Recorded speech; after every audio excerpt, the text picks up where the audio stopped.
University of Maryland journalism professor Mark Feldstein examines the feud between President Richard Nixon and investigative journalist Jack Anderson in his new book, Poisoning the Press. King's English Bookshop in Salt Lake City, Utah, hosts this hour-long event. Hello, everyone. My name is Ann Holman, and on behalf of all of the booksellers at the King's English, I'd like to welcome you to the 15th Street Gallery this evening. We're happy to have C-SPAN with us, which happens every once in a while when we have a great book like we have tonight. The book we're here to discuss tonight is so jam-packed with facts and gossip. As I was reading it, I kept saying out loud, "Oh my God!" I probably said things worse than that, but I couldn't believe it. I mean, you can open this book to any page and say to yourself, there's no way that could have happened in the United States of America. Or maybe it could. Most of us have a pretty good idea of who Richard Nixon was, or at least who we thought he was. But who was Jack Anderson? It really depends on who you ask, doesn't it? Mark Feldstein is with us this evening to shed light on these two men and what they started, those many years ago. Feldstein is eminently qualified to take on the subject of the media. He's currently a professor of journalism at George Washington University, on his way to the University of Maryland. He's won numerous awards as an investigative reporter over the past 20-odd years, my favorite being the Edward R. Murrow Achievement Award. Ladies and gentlemen, please join me in welcoming Mark Feldstein.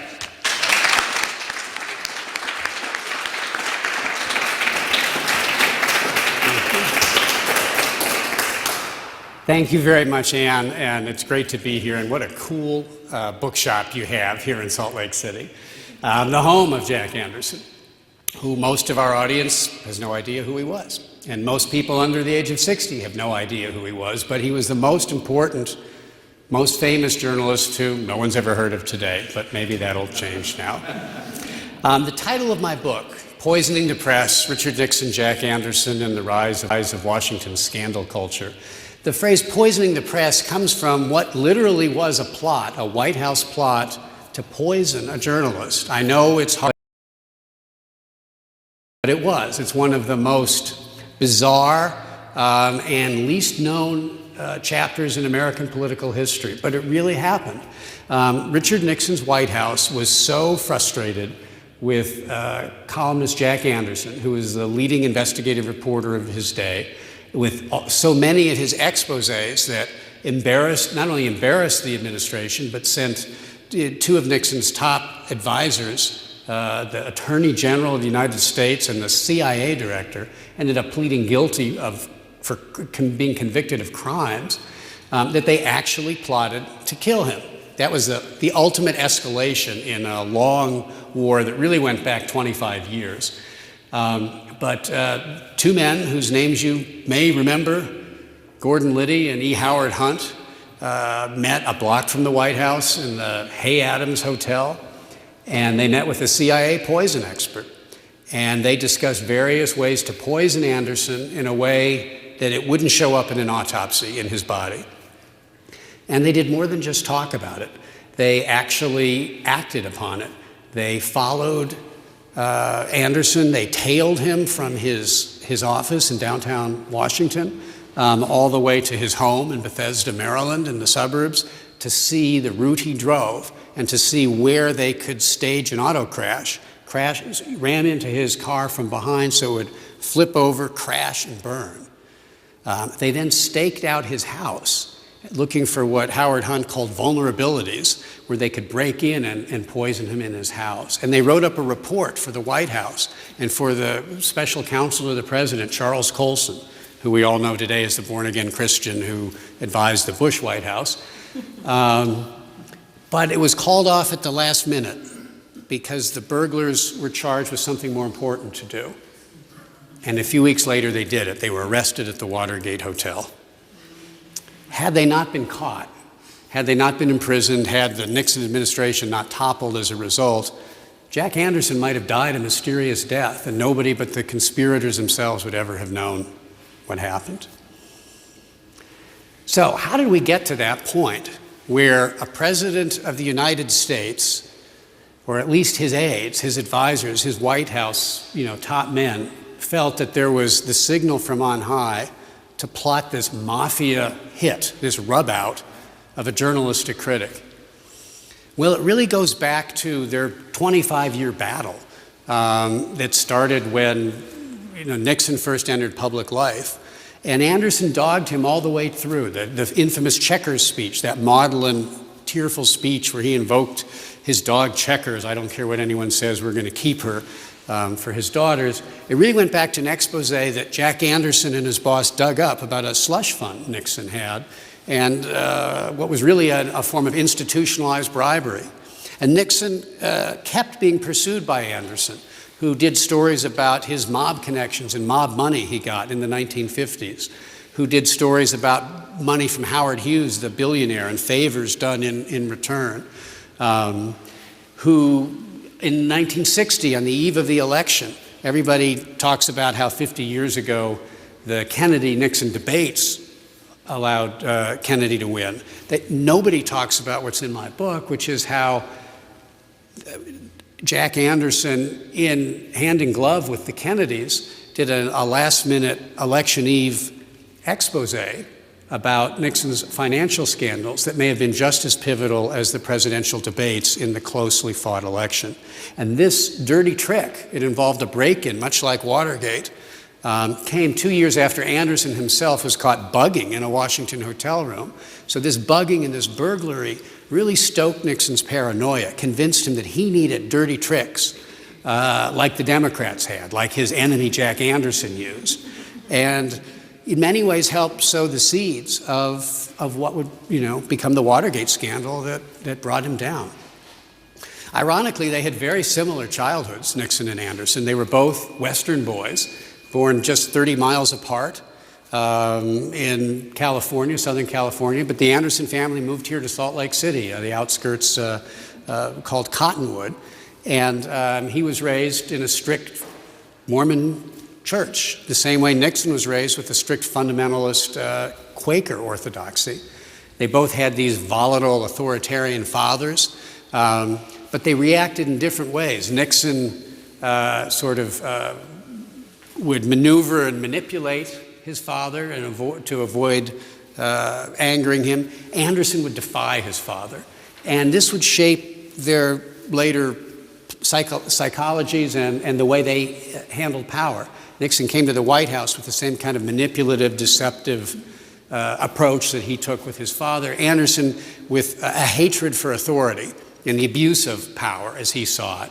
And so they reacted in these very different ways to their similar childhoods. They both came to Washington right after World War II, 1947, and they both would get embroiled in some of the biggest brawls, journalistic and political, over the next 25 years. They both rose to power through slashing attacks on their opponents, and they both became these implacable foes against each other. So that's the story when they each assumed the highest office in their respective professions in 1969. Nixon becomes president. Anderson becomes the columnist who runs the Washington merry-go-round. It's syndicated in more than 1,000 newspapers at its height, and nobody can control Jack Anderson. No single editor or publisher can censor him. Newspapers would occasionally spike him. The Washington Post put him on the comics page as a kind of insult to show their disdain. But he was like the WikiLeaks of his day. Nobody could stop him, and he would get classified documents. If you had dirt in Washington, you knew there was one place to go, Jack Anderson, because the rest of the mainstream media at the time, establishment media, didn't report on scandals, didn't disclose national security secrets, didn't publish documents, let alone what Jack Anderson did. He'd hand them out at press conferences. He would demand to testify before congressional committees and grand juries that would invariably be convened in the wake of his exposés. He viewed himself not just as a chronicler of events, but as a shaper of events. And he injected himself into the fray with glee. They don't make him like Jack Anderson anymore. And he epitomized everything that Richard Nixon loathed and feared. And when Nixon became president, Anderson went after him hammer and tongs, just as he had before he was in the White House. And in a 3-4 month span, he exposed some of his deepest, darkest secrets. He published classified documents showing how the U.S. was secretly arming Pakistan, which then is now as this dictatorship making this pact with the devil. The difference was that Nixon was hiding it from the American people and lying to them and to Congress and even to his own cabinet about what he was doing. But Anderson had a mole in the White House, and the mole slipped him these classified documents, and he published them, and he won the Pulitzer Prize for it and embarrassed the White House. And then soon after, he published yet another expose of secret cash that Nixon was receiving that was used from Howard Hughes, the eccentric billionaire industrialist, that was used to pay for earrings for Pat Nixon, cash for his brothers and his secretary, and drove Nixon into a fury. And then he finally exposed a smoking gun memo that showed that the Republican National Convention was getting this $400,000 pledge in exchange for weakening antitrust action against ITT, one of the biggest conglomerates in the world at that time. So all of these things came together, and Nixon was enraged. First, they tried to prosecute him under the Espionage Act, but Anderson blackmailed the White House with dirt that he had that he threatened to reveal if they went after him or his source. So the White House had to back off. Then Nixon's men tried disinformation. They altered a photo to put Anderson in it to try to implicate him in wrongdoing. They concocted fake documents on White House stationery that they sent to him to try to get him to go with the story that was bogus. They even discussed, and the White House tapes show this, God bless the White House tapes, they even show them talking about breaking into his office and typing these bogus memos on Anderson's typewriter so they could not only show that the story was false, but that Anderson concocted the documents himself. Luckily, Anderson had his own deep-throat source in the White House who told him the memos were false, so he didn't go with it. They planted a spy in his office to try to rifle through and spy on what he was doing. They even sexually smeared him as a homosexual. It was a ludicrous notion. He was a devout Mormon, 9 kids, but Nixon on the White House tapes, and Nixon was obsessed with homosexuality. There was this homophobia that runs throughout the book, this kind of recurring leitmotif, and Nixon was convinced that the Mormon source who was leaking these classified documents to him, who was also, a teetotaling, devout religious Mormon, and Anderson were gay lovers. The relationship was sexual up the ass, as Nixon put it indelicately on the White House tapes. Could you make this stuff up? And he orders his aides to follow Anderson and catch him in bed with his source. Never happened, but that didn't work. When they can't prove Anderson's gay, he tells his aides to smear Anderson as gay anyway.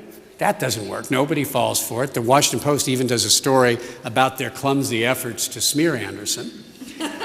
They sic the CIA on Anderson illegally.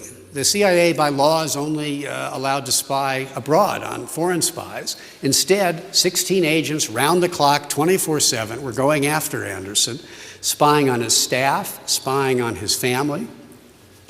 Well, Anderson discovered what was happening. That didn't work. He had 9 kids. Most of them were teenagers then. He sicked them on the CIA, and they had a ball.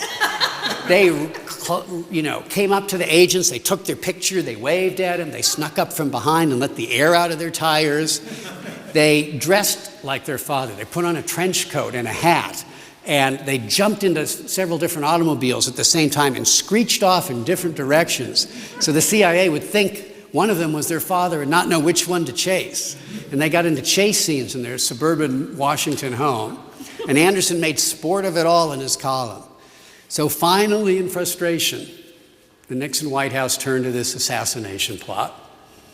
It's the kind of story you couldn't make up. If it were fiction, nobody would believe it. But it's true, and it's not very well known. That's the story of poisoning the press. And that's where the title comes from. But I also use the title as a metaphor to the poisoned media culture that we have today. And I trace its origins back to this battle between Nixon and Anderson.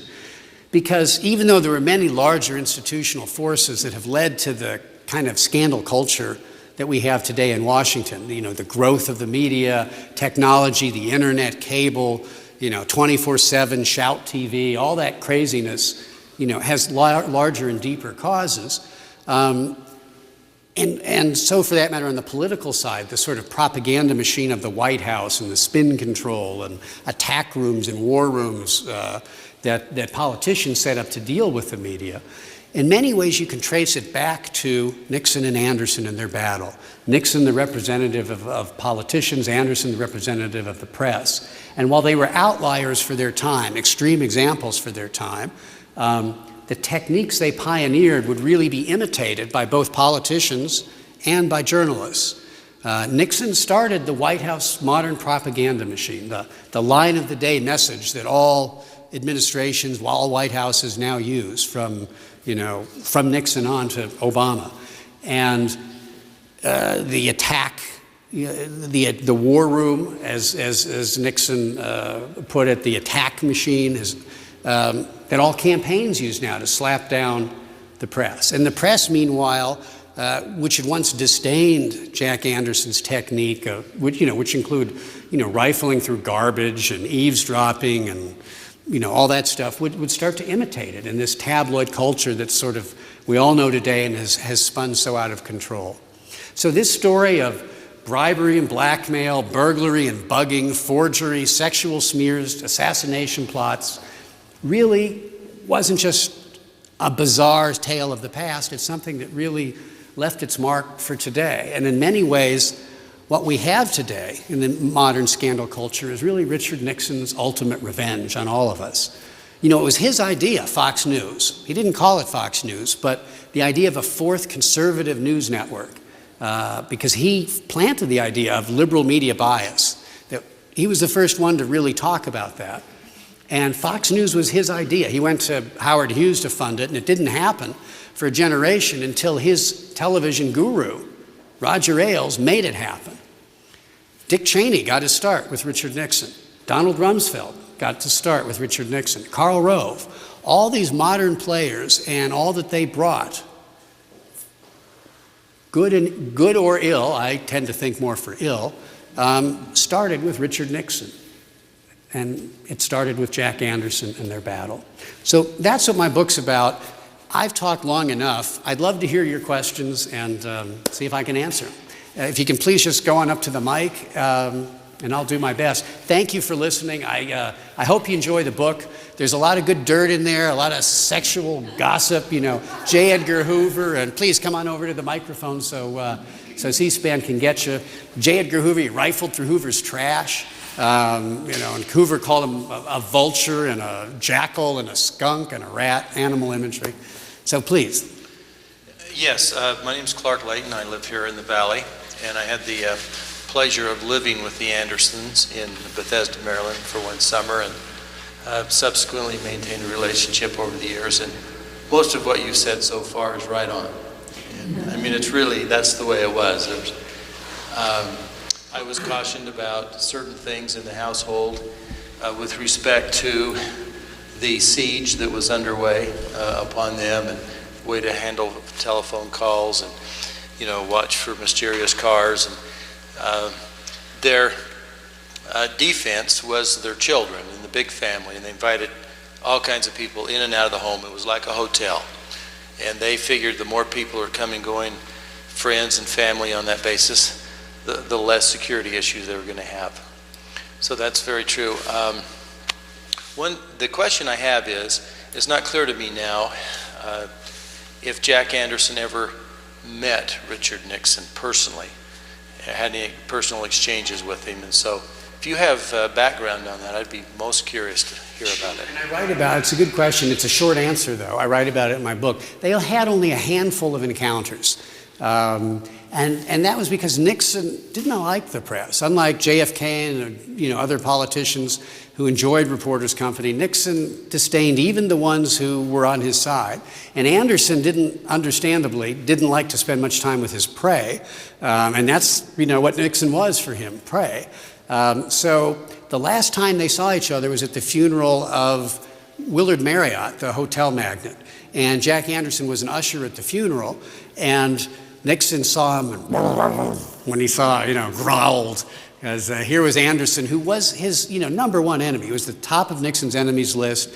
His top aides said of all Nixon's enemies, Jack Anderson occupied the number one spot. So not too many face-to-face encounters, but that didn't stop all this sub rosa warfare and, in the spotlight warfare as well. So the intricacies of the relationships back there were very interesting, because you mentioned Willard Marriott. Jack Anderson was in the Chevy Chase LDS ward. Latter-day Saint Mormon Yes. Church ward. And there was actually a group of people from Salt Lake in the 30s who went back there, and they housed themselves on a certain cul-de-sac in northwest Washington. And they were sort of the fathers of this Chevy Chase ward. And it was a collective spot where the powerful LDS people attended church. And if I can just jump in, and of course, please, if any of you else have questions, why don't you just come on up behind the microphone so that we don't waste time going back and forth. And a lot of Anderson's best sources were members of the Mormon Church, like him. Because, there are many Mormons in Washington, in the Pentagon, in the CIA, throughout the national security establishment. And a lot of his best sources were Mormons, and he would appeal to them to something higher than merely the law, but to God, that they had a duty to leak documents to him, to keep public officials accountable. And he was very successful doing that. And the Nixon administration realized this and became very paranoid. Even though Mormons were some of his biggest supporters, there are some real slurs against Mormons that Nixon made on the White House tapes. Anyway, thank you for sharing your personal story. I see some people behind you with questions. But, yeah. Hi there. My name is David Castellano. I'm a University of Utah student, political science. You showed a tape from a news clip earlier in class today about the FBI requesting files from the Anderson family and stuff. It never did really kind of conclude. I was just kind of curious what happened with that request. Did they ever comply, or did the FBI give up? And let me just give some background to the rest of the audience who, didn't see that tape.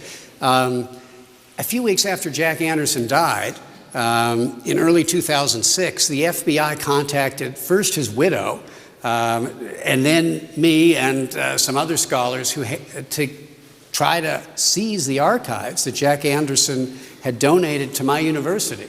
And they said that there were and thank you for your question, that there were classified documents in these boxes, and that there was evidence of crimes, of actual espionage, and they wanted to seize those documents to prosecute people.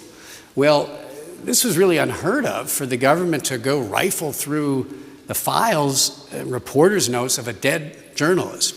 And it made front page news on the New York Times, all over the world, and editorial condemnation from, the right, Fox News, to the left, Amy Goodman and New York Times and everybody else in between. And Congress held hearings on this and, ripped the Bush administration for doing this. This was at the height of the Bush administration's kind of paranoia about the press. And they backed down, the FBI backed down. We still don't know to this day what was going on. The Anderson family felt this was retaliation for Anderson's attacks on J. Edgar Hoover. Anderson had been one of the very few journalists to attack Hoover, although he had previously gotten a lot of leaks from Hoover and carried water for Hoover, but he turned on Hoover. And he started writing stories exposing Hoover's corruption and even hinting at his homosexuality. Again, today we take that stuff for granted. The outing and sex scandals are covered more than maybe we would like them to be. But, in the mid-20th century, that stuff was covered up. The press didn't talk about it. The White House reporters all knew about Kennedy's womanizing, John Kennedy's womanizing. Jack Anderson knew about it. But he didn't think that stuff belonged in a newspaper. Unless it affected their sort of public behavior. For the most part, he occasionally would deviate. But he did with Hoover. And if you were an enemy of Jack Anderson's, he would sometimes bend the rules a little on what he was willing to do. Joe McCarthy, he outed, or tried to out, for being gay. And certainly his aide, Roy Cohn, was gay, and Anderson outed him. And Anderson put together a file filled with affidavits from men who claimed they had sex with Senator Joe McCarthy. He tried attacking McCarthy on the communism issue. He tried attacking him on the corruption. Didn't seem to work, so he resorted to homophobia. And he passed these affidavits out to other journalists on Capitol Hill trying to stop Joe McCarthy. So he outed Governor Ronald Reagan's staff for being gay. And he even spread a rumor that was false that 2 of Nixon's top aides were gay. So he would engage in homophobia just as Nixon did about Anderson and his sources. Anyway, so the family thought that the FBI raid, the 2 agents that came to my house and flashed their badges, was caused by, sort of Hoover's revenge. I'm not sure I believe that, if only because, most of Hoover's people were long gone. Others thought it was Cheney and Rumsfeld, who had tangled with Anderson over the years, starting when they were in the Nixon White House, and that they were, really paranoid about classified documents. At this time, they were sending people in to reclassify documents, and that they were responsible. I was never able to prove that. I don't know what caused it. What I do know is that they backed off, and I'm glad for that. So I hope that answers your question. Thank you. Okay, I have a two-parter. Okay. One, you mentioned a document that maybe Hunt put together, a white paper. Were you able to get that? No, that was destroyed along with a lot of other documents right after the Watergate burglary, when those documents were shredded, burned, or tossed in the river. In fact, Howard Hunt's wife said that she burned them rather than shredded them because she didn't want Jack Anderson rooting through her trash and piecing them together like he had done with J. Edgar Hoover's trash. Well, she might have.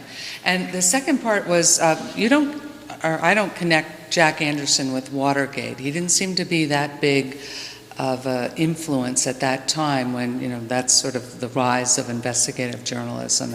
Why is that? Well, that's a great question, and one of the supreme ironies is that here's Jack Anderson, the Ahab who stalked the great white whale for 25 years, right? And then the moment comes, and who actually gets the credit for impaling the whale? Not Jack Anderson, but 2 unknown reporters, Bob Woodward and Carl Bernstein, and, Cy Hirsch and others who also did some excellent coverage. And Anderson fell behind on this. He did have some good scoops on Watergate, but he was hobbled for a number of reasons. Perhaps one of the biggest ones was this syndicated column, which had given him so much independence, had allowed him to, not be censored, was delayed by several days because it was put out in the mail. They, didn't have the internet then. So the scoops he would get, they wouldn't hold. It was a very fast-breaking story. And he had several bizarre encounters that he came close. He was actually tipped off in advance about the Watergate bugging and burglary. But he kind of botched following up on it. The information was garbled, and so he couldn't do that. He even ran into the burglars a few hours before they broke in at Washington's airport. And they were flying in, and they had the suit. He knew 2 of the burglars. He had done stories with them before. In fact, these were the two Cubans who were the Nixon people later wanted to have murder him. But he ran into them in the airport, and one of them was so squirrely and turning away so he wouldn't see it. Anderson got suspicious. They actually had a suitcase filled with lock-picking equipment. But Anderson was flying off to a journalism fraternity conference where he was a speaker, and they were, a few hours later, arrested in the Watergate. So he raced to the jailhouse, and he tried to pump his friend, and he even tried to post bond and get the guy released into his house, his own custody. That didn't happen. The judge wasn't going to let him waltz out on the arm of Jack Anderson, as he put it. So he made some efforts, but yeah, he really got scooped. And once the Washington Post and the New York Times, started getting into the act, first on Watergate, and then after Watergate, everybody wanted to be an investigative reporter, Anderson lost his monopoly in Washington. And so you have this irony that now Nixon falls, he doesn't get the credit, and in fact, it destroys his career no less than Nixon's. He's now marginalized in Washington because he has this competition for the first time. And so his career kind of descends into, more tabloid style and, less substantive reporting and less scoops. Okay, thank you. To give a long answer to a short question, 2-part though it may have been. Ed Gunderson. You mentioned that Jack Anderson had a mole in the White House Yes. earlier. You did, and I saw a headline today that you're claiming that's John Huntsman Sr. Is that correct? Yeah, Could yes, you that's what elaborate Jack. on Well, that? I wasn't there, obviously, but Jack Anderson did tell me that it was John Huntsman Sr., a name that's important in Utah politics, not so much nationally, but the father of the former Utah governor. That's right. He was an aide to H.R. Haldeman, Nixon's White House chief of staff. Okay, thanks. So, I mean, he didn't slip him documents from what Anderson said. And Anderson said he was very brave and idealistic, but he did warn Anderson a couple of times about the Nixon people coming after him to jail him, and also to warn him about these bogus documents that were being planted in his office. Okay, thanks. And Huntsman Sr. essentially... Huntsman Sr. denies it. And, I wasn't there, but it's hard for me to believe that Jack Anderson would make this up out of whole cloth. Mark, if I go back, Jack got the first contact about 4 months before the break-in, in February of '72.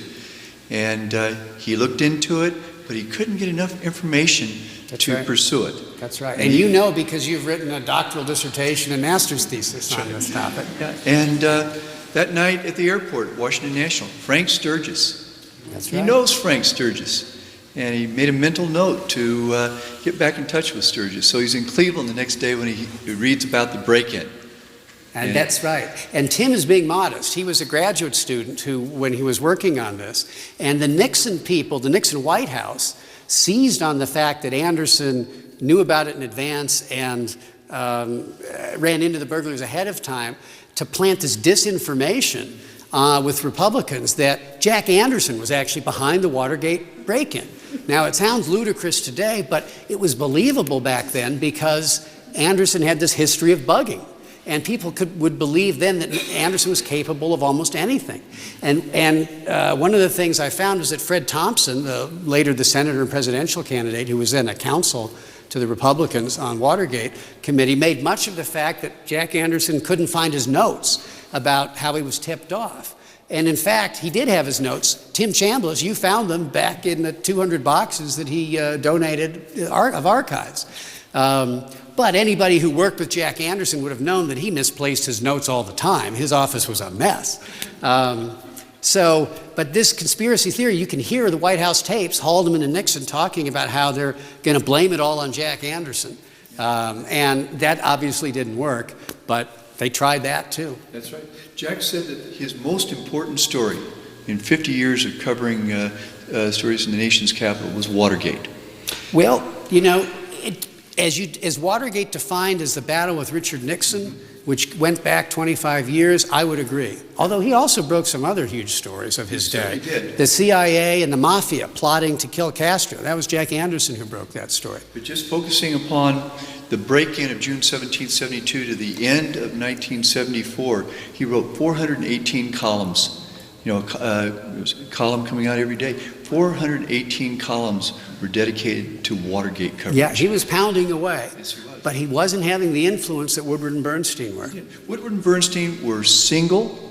They were young police reporters. They were free to go after it when they were told to go cover this story. Whereas Anderson had so many stories he had to deal with that he was restrained. And as a result, he couldn't pursue just that one story. Where he could be successful was if he had documents that he could quote from, that the Washington Post, the New York Times would look at and say, well, okay, we're going to have to give Jack Anderson attribution for this. So even though there was a lead time of 3 to 4 days, they would have to quote Jack Anderson in the on the front page. And so more information on the back pages, we'll look at Jack Anderson's column. But looking at the story, the Washington Post would have it up front using the Anderson column and then having to give him credit. But that was rare. Well, thank you for pointing all of that out. That's a great contribution. And you're the leading expert in the state on this. Are there any other questions? Can I speak from here? Or? Well, I think the C-SPAN cameras are going to have trouble hearing you if you do that. That's why they've set this up. But I'd love to hear your questions. I heard you yesterday on the radio, and that's why I'm here today. Yes. I do apologize for coming in late tonight. But you spoke about an assassination plot against Anderson. I did. And that was... you gave specific names of people that were just below Nixon himself that were specifically identified as being involved, and you made it pretty clear that you believe that there was no way that a micromanager like Nixon would not have known that those key individuals were in fact talking about you said two different possible means by which they would assassinate Anderson? Multiple means. Okay, and where I want to go with this is, as I look at the Watergate whole affair, it seems to me that the whole purpose that Nixon had in mind was to actually pick his opponent in the presidential race. And he was actually trying to maneuver the situation so that he would face off against George McGovern, who was the furthest to the left, which would allow Nixon to capture the center and the right of the country in the electoral states that mattered and give him give him a re-election. Now, we know that he took efforts against Humphrey and that he took efforts against Muskie, but the person who was leading in the votes at the time that he was shot in Bethesda, Maryland, was actually George Wallace. And to my knowledge, there's nothing that's ever come out about any attempts by Nixon to derail George Wallace. Okay. But there are 18 minutes that are missing on the tapes. Right. Well, you've raised several areas that I can address, but I didn't mean to cut you off if you had a question at the end. I'm basically saying, do you consider plausible the theory that was advanced by people such as John Schmitz, former congressman, after the assassination attempt on Wallace, that raised serious questions as to the ability of this loner to be able to finance the travels that he was doing all around the country to follow and finally put a bullet into George Wallace, which took him out of the race, and then did, in fact, leave McGovern as the person running against Nixon. Okay. Well, let me answer. There's several things in your question. Let me deal with them one at a time. I have not investigated the Wallace shooting, but I find it... but I have no information to suggest that Nixon was implicated in the Wallace shooting. In fact, the information I have suggests that he encouraged Wallace to run as a Democrat. And that, again, involves Jack Anderson. So I can tell you that story in a minute. The second thing, you're absolutely right. Watergate is a very catch-all phrase. What it really is, there's the Watergate burglary, which was a sabotage operation, a bugging operation, and the cover-up of it. But it's really become a catch-all for what his Attorney General called the White House horrors, all the crimes, really, that were committed. So, and then finally, in terms of Nixon's culpability in the Anderson assassination plot, let me just answer that briefly before I talk about Wallace. What we know is that Liddy has admitted his role in the plot to murder Anderson. Hunt had been kind of squirrely about it, but gave me an interview that I taped that amounted to a confession, really, that yes, indeed, it was a plot to kill Anderson, and he was involved. And as I said earlier, involved action as well as talk. And they both said that their orders came from Charles Colson, Nixon's right-hand man. Now, Colson has always denied that. I don't find that denial very convincing. But more, and there are many other things that Colson evidently has not talked about that he knew about. More importantly is that if you look, and most historians who have tracked the Nixon White House have found that almost all of the actions of Haldeman and Colson and Nixon's aides were by these were at the president's behest, that he was a micromanager, that he hired these younger subordinates who would carry out his instructions without question, that he didn't keep his advisors for long periods of time over the decades because they wouldn't do that, and that it's very unlikely that they would have acted on their own for something as sensitive as this without at least the tacit, if not the explicit, instructions of the president. I find that very plausible. And the most plausible explanation. The Wallace story, you might want to sit down for that because it's a little bit longer. George Wallace in 1968 almost cost Nixon the presidency when he ran as a third-party candidate and he siphoned votes off of Nixon's right flank. So Nixon developed what he called the Alabama Project, named because Wallace was from Alabama. He was a segregationist governor.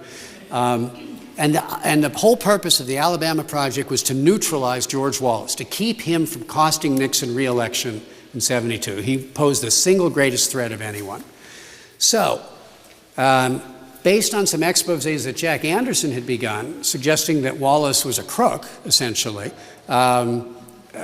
Nixon's Internal Revenue Service and Justice Department began an investigation of Wallace and his brother. And they did indeed uncover evidence of corruption by the Wallace brothers. And for a short period, Anderson managed to have a honeymoon with Nixon and cultivate Nixon through his aide Murray Chotiner as a source. Hard to believe given everything that had happened. But Anderson was a journalistic opportunist, a clever one. And when Nixon's aide Murray Chotiner extended an olive branch, he was willing to go along with it. If you leak to me something that's really good, he would give him a little temporary immunity. He wasn't going to give him permanent immunity. So he said, okay, here's what I want. I want Wallace's tax files. He wanted to follow up on his expose of Wallace. Well, he knew perfectly well that was in Nixon's interest as well as his own, and Murray Chotiner did it. And it's clear if you read my book, as I deconstruct the chronology, Nixon himself had to have authorized the leak of Wallace's tax returns. That was a felony. In fact, it was a proposed article of impeachment against Richard Nixon, the leak to Jack Anderson. And Anderson ran this big expose about how Wallace was a crook. Well, soon thereafter, there's a secret meeting between Wallace and Nixon on Air Force One, and within 24 hours of each other, the Justice Department announces that it's dropping its investigation of Wallace, and Wallace announces he's not running as an independent, he's going to run as a Democrat. And that was the single most important event in re-electing Nixon, because it eliminated the Wallace threat, and Wallace, divided the Democrats by being this very racially divisive candidate that further helped Nixon's re-election. So that was the role that Wallace played helping Nixon. I don't see Nixon or his men shooting Wallace or trying to make that happen to get him out of the way. He was doing them more good than harm as he was running as a Democrat. He had won the Michigan primaries, which meant that his reach was, because of the busing issue, he had been able to penetrate into the northern states. Yeah, but he was never going to be elected president. He was never going to do anything other than bedevil the Democrats. So to answer your question, I don't buy it. You may buy it, I don't. Sir, you had a question. I may have a question, but first let me compliment you on the book. It's a great read. Thank you. In and of itself, but also I think it's extremely important that the revelation of how our system gets worked and does work, I think is very, very important. So thank you. But here, this is maybe a silly question, but you haven't said anything this evening that would dissuade me from believing that Jack Anderson himself was deep throat. No, you haven't. Working through surrogates, and you talk about the phrase from the movie, follow the money, we'll follow the brethren. We have the Senator Bennett, who at one time took his turn as being deep throat. We now have Huntsman. And you have a person in Jack Anderson who would love to have seen the president go down. And this was maybe the issue he saw, but as you said earlier, maybe was not in the position to do it himself. Just an interesting idea. Well, Bob Woodward has identified who Deep Throat was, Mark Felt. I think the whole notion of Deep Throat has been grossly exaggerated, and I think Bob Woodward would agree with that. It's become this mythology almost, like Paul Bunyan or something. Not that there aren't elements of truth to it, but even Woodward's editors said, look, the amount of help we got from Mark Felt, or Deep Throat, he didn't know the identity, was really pretty minimal. He offered some guidance and this and that. And I think, John Huntsman's role for Jack Anderson was similar. I mean, it wasn't really that crucial, but it added mystery to the movie and, sex appeal and all that. So, I mean, what really brought Richard Nixon down wasn't Deep Throat or any one reporter. Richard Nixon brought Richard Nixon down. And, with a judge who threw the book at them, and a Democratic Congress with subpoena power that wanted to get Nixon, and most of all, the tapes that Nixon made of himself that documented his felonies for all of posterity, and every historian thanks God for the Nixon tapes, the gift that keeps on giving. I'll think it through a little more. Okay, well, please do, and feel free to email me and give me your thoughts, but thank you for your question.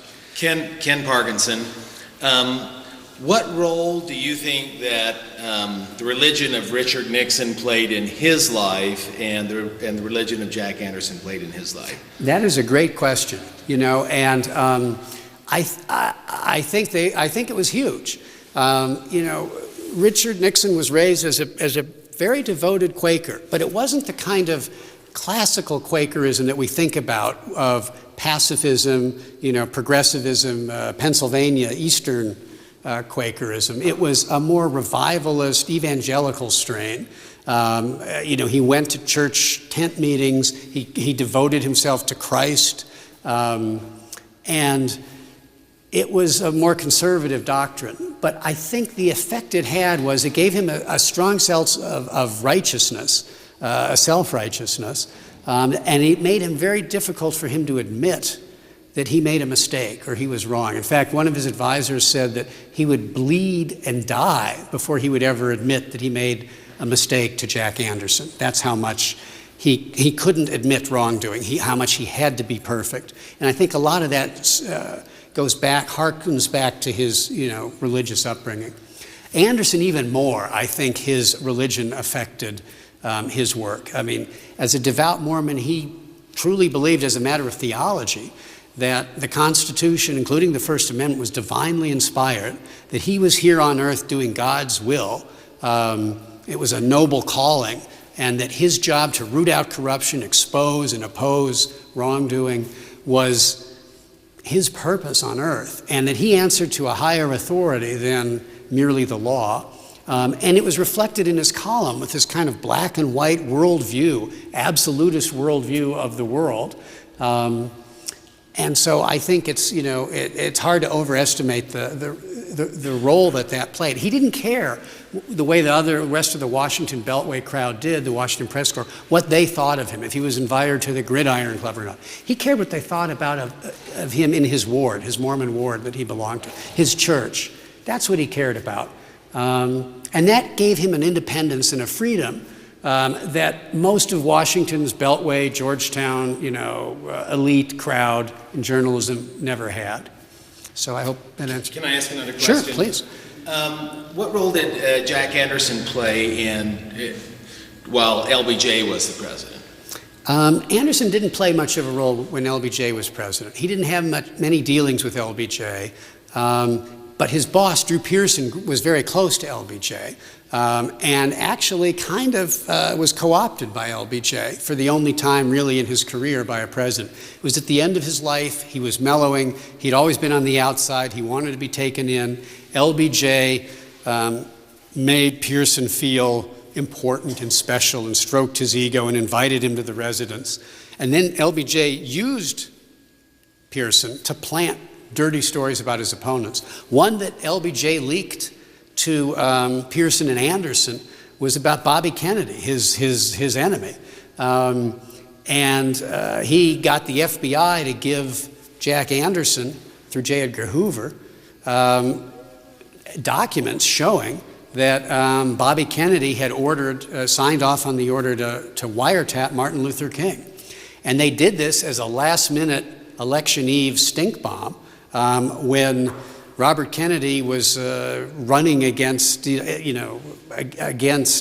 LBJ war policies in Vietnam just before the primary to cost him votes with black voters when Bobby Kennedy was running as the champion of black and underprivileged voters. So, they could get manipulated. And Anderson, in his life, like Drew Pearson, got co-opted at the end by another president, Ronald Reagan. He grew soft, he moved to the right, and Reagan also cultivated him. In fact, Reagan got Anderson to cover up the biggest scandal and presidential scandal since Watergate, the Iran-Contra scandal.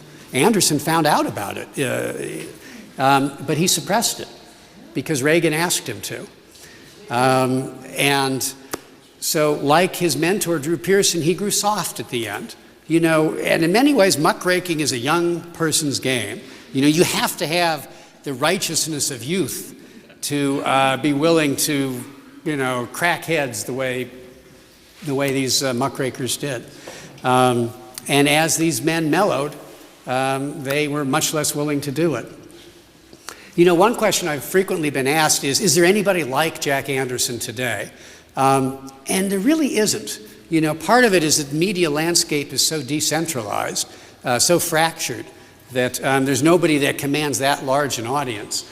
Part of it is that media is so much more corporate that you don't have the kind of large personalities like Anderson. They get beat down.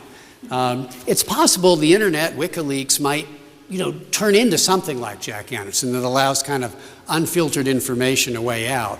But the problem is you also need journalism. You need fact gathering. You need people who know how to report, find out, use those documents as a starting point, not an end point for gathering information. Are there more questions? Please come on up to the mic. Address that deep throat question. I asked Jack about deep throat, and he just said deep throat is somewhere high up in the FBI, in the field office in D.C., or somewhere close to the director. I said, how do you know that? He says, because I'm reading the same paperwork that Woodward and Bernstein are reading. It's all coming from the field agents, and it's coming through from somebody very high up that has a security clearance. He didn't say Mark Felt, didn't say J. Edgar Hoover, but his sources in the FBI were very close to where Woodward and Bernstein were getting their information. What brought Nixon down was that combination, as you point out, journalistically, the relentless press, politically, governmentally, the House and the Senate holding hearings, legally, Judge Sirica. So those three forces. But Anderson told me that he could have still saved himself if he had destroyed the best evidence, the tapes. Therefore, when it was released, when it was became known in July, late July of '73, that the taping system existed, John Conley said to him, burn the tapes, call a press conference, have a bonfire out in the Rose Garden, and burn the best evidence before the best evidence becomes part of the criminal justice system and the appeals process. Didn't happen, and as a result, we get to hear the edited transcripts, read the edited transcripts, and then hear the tapes. No, that's exactly right. And a lot of people have wondered, why did Nixon make the tapes in the first place? Or why did he not destroy And why did he them? not destroy them? And I think the answers are connected. He had a great deal of what Freud might call Kennedy envy. A different kind of envy than what Freud had in mind, but in some ways it related to the same body parts. And that was that Kennedy, was this glamorized figure. The press loved him. He shot down in the prime of his youth. How could Nixon ever compete with the Kennedys? And the Kennedys have all this money and this glamour, and he felt like, and damn it, Kennedy's a womanizer, and they stole the election, and they cheat, and they bribe, and they're in bed with the mob. What are they doing being so mythologized? And Kennedy even had his own historian, Arthur Schlesinger, in-house historian, writing kind of, hagiographic biographies of Bobby Kennedy. So what was Nixon's answer? How was he going to compete? The White House tapes. He would tape everything. He would come back after he was president. He would edit them selectively, put out the best parts that made him look like the statesman he believed he was. He never thought he would lose control. He never thought that, they were going to get control. He didn't think of himself as a crook. And I think it was ego that got him to tape record himself in the first place, and the same ego and hubris that made him think he could get out of this and still control the historical record. The goal of writing the best presidential history ever, and he really believed that he'd never be forced to give up his presidential papers and effects. Well, that's right. Another question, sir. Yes, sir. I enjoyed your stimulating conversation. My name is Jerry Fisher. I live here, and as a devout Republican and Mormon, I'd like to think that Nixon still had a chance, or always wondered if it was more the cover-up, or they would have unraveled the whole thing with just the break-in. I don't think they would have without the tapes, because otherwise it would have just been essentially John Dean's word or however high up. I mean, they started falling like dominoes, but at a certain point, it becomes the word of some aide versus the President of the United States. Who are you going to believe? And, had there been no tapes to prove Nixon's culpability in his own words, I think he could have ridden it out. Yeah. I think destroying the tapes would have saved him. Yeah. And his wife, Pat, said that it was the stupidest thing he ever did. It was like love letters. You don't keep them around. Wasn't it Goldwater who said you try to just admit it and right up front without wasting so much time? Well, that's another strategy that might have worked too. Especially, he was riding so high in '72, he was reelected in a landslide. If he'd said, you're right, some of my people did this, they were for good motives, I apologize, I'm pardoning them, he would have had a rough few months, but, I think he probably could have ridden it out. He ended up doing the worst of all possible worlds, trying to cover it up and failing, and most of it coming out. I mean, there's still some things that haven't come out. I mean, the fact that I've got some new material in my book this many decades later says that there'll be some things that, and historians always, uncover some new evidence and revise their interpretations. Well, you bring up the other question, and thanks for reminding me.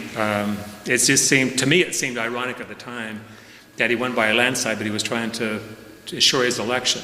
Right. And I thought, well, maybe he was just paranoid, but he was more Machiavellian, from what I'm hearing now. Well, there are a couple things about it. Part of it is that when the strategy first got implemented, he wasn't so far ahead. He didn't know he was going to win in a landslide. In fact, Muskie was beating him in a lot of the polls early on, and that's indeed why they targeted Senator Edmund Muskie. And Humphrey was strong too, and they targeted him. And they didn't. Well, actually, they even targeted McGovern as weak a candidate as they thought he would be, and proved to be. So part of it was that it was long term. But the other thing is, Nixon had two very close calls already, 1960 and 1968. One lost by a whisker, won by a whisker. So he didn't take anything for granted. And yes, he was paranoid. But as Kissinger liked to joke, just because you are paranoid does not mean they're not out to get you. And Kissinger was paranoid too, as I talk about in my book. He really did say that. That was a joke. He was, witty, although paranoid. Wittily paranoid or paranoically witty.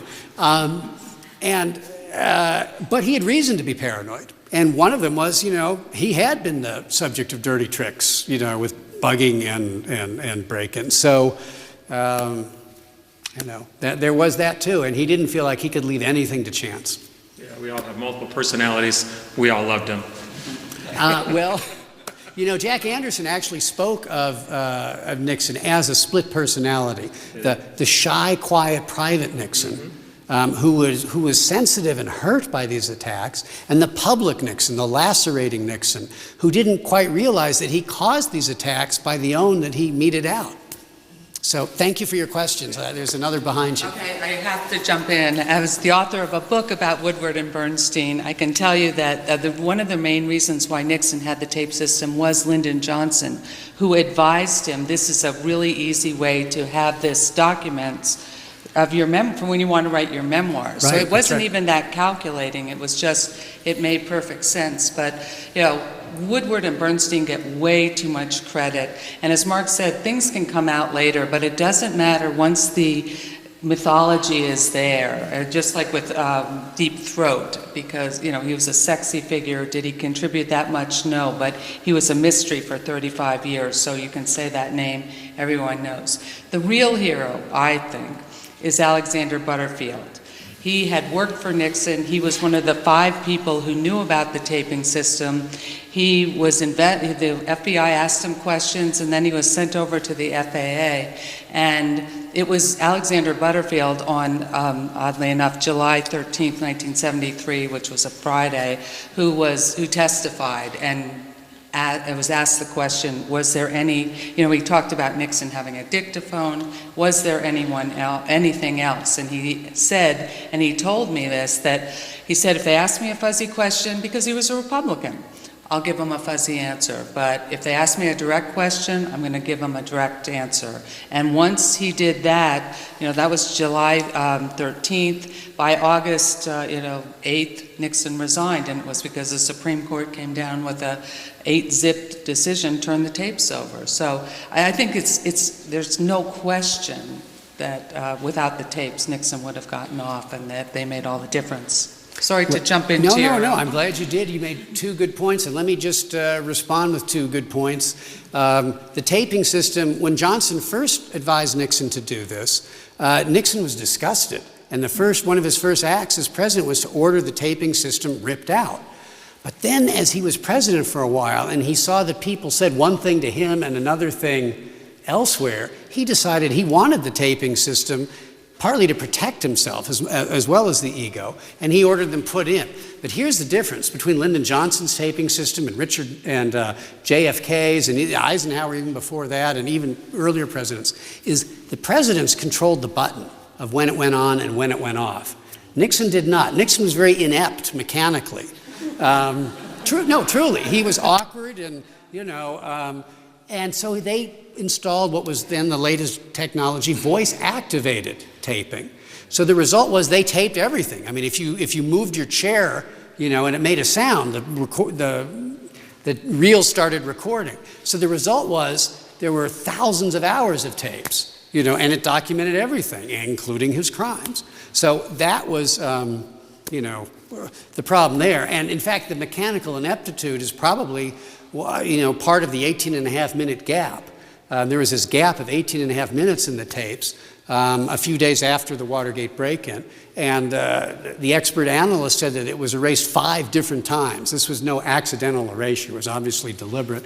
And most historians think it was Richard Nixon himself who did it. Again, so mechanically inept, he had to do it 5 times. I mean, I'm sure he wanted to make sure whatever it was that was there was gone, and we can speculate about what was there, but no one really knows. The last thing was about deep throat and conspiracy theories, if you will. And there are a number of conspiracy theories with Watergate, as there are with other big events. The Kennedy assassination, 9/11, there are conspiracy theories. And sometimes these conspiracy theories have merit, but I think more often, and in Watergate, I don't buy the conspiracy theories about Watergate, that it was a CIA plot to topple Nixon or a right-wing plot to topple Nixon because he was either going to dismantle the CIA or to stop his overtures to the Soviets and the Chinese, or that there was a call girl ring that one of Nixon's aides was running to or involved with that they were trying to cover up. I don't find the evidence persuasive. I looked at that during my research for this book. But what I think is something larger is that people want big explanations to big events. President John Kennedy, who is beloved, is slain down in the prime of his youth by this loner weirdo. It's too upsetting to believe. Who of us is safe? The President of the United States is toppled. You want some larger explanation. And I think that's where some of these conspiracy theories are rooted. That doesn't mean there may not be some new things to dig up, and I like to think I found some here, but I think the essential contours of what we know about Watergate is correct. I think the essential contours of some of these other things, I haven't studied them in depth, but I suspect the same is true. What I do think is that this is I'm biased, a great yarn, the battle between Nixon and Anderson. Godzilla versus King Kong is what the New York Times called it in its book review. And if you don't buy into the larger issues of how this has affected our poison scandal culture of today, and I hope you will, but I hope you'll at least enjoy the battle of these two men, this Ahab and the whale of modern times. And I thank you very much for your patience and listening to me. I hope you'll buy the book and recommend it to your friends. And thank you for coming out tonight in Salt Lake City. And thank you to my host.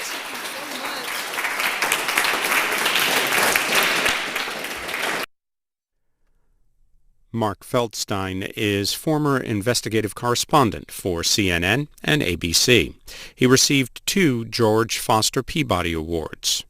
King's English Bookshop in Salt Lake City, Utah hosted the event. For more information, visit kingsenglish.com.